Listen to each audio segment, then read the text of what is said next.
కోదండ సీతారాముల వారి పాదపద్మాలకు కోటి కోటి నమస్సుమాంజలి.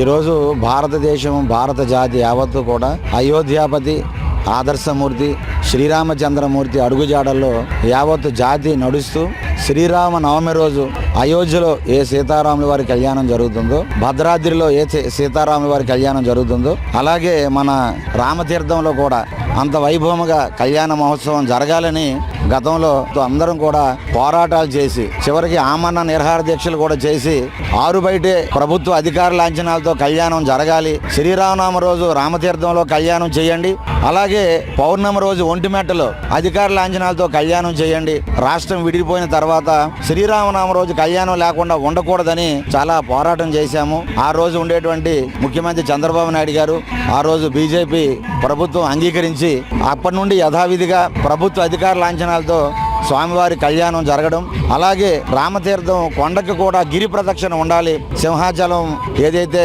స్వామివారి గిరి ప్రదక్షిణ ఉన్నదో అలాగే రామతీర్థం సుమారు 8 కిలోమీటర్లు స్వామివారి గిరి ప్రదక్షిణ కూడా మన రామతీర్థం సేవా పరిషత్తు సాధు సంఘం కలిపి ఆ రోజు ఏర్పాటు చేశాం. అప్పటి నుండి ఈ రోజు మన ఎమ్మెల్యే గారు, స్థానిక ఎమ్మెల్యే మాధవ్ గారు మరి చక్కనటువంటి రోడ్డు నిర్మాణం చేయడం, కూటమి ప్రభుత్వం కూడా అన్ని విధాలుగా అభివృద్ధి కార్యక్రమాలకు ముందుకు రావడం చాలా ఆనందదాయకం. ఇంకా భవిష్యత్తులో మరి ఇక్కడికి ముఖ్యమంత్రి, డిప్యూటీ ముఖ్యమంత్రి కూడా పవన్ కళ్యాణ్ గారు కూడా వచ్చి శ్రీరామనామ రోజు కార్యక్రమంలో వారి చేతుల మీదుగా ఈ పట్టు వస్త్రాలు ఒంటిమెట్లు ఇచ్చేటట్టుగా ఇస్తే ఇంకా ఉత్తరాంధ్ర ప్రాంతానికి ఎంతో విలువిచ్చినట్లుగా అవుతుందని కోరుకుంటూ మరి భక్తులందరికీ కూడా ఆ శ్రీరామచంద్రమూర్తి దివ్యమైన ఆశీస్సులు అందించాలి, రాష్ట్రాన్ని, దేశాన్ని సీతారాముల వారు సుభిక్షంగా పాలించాలని.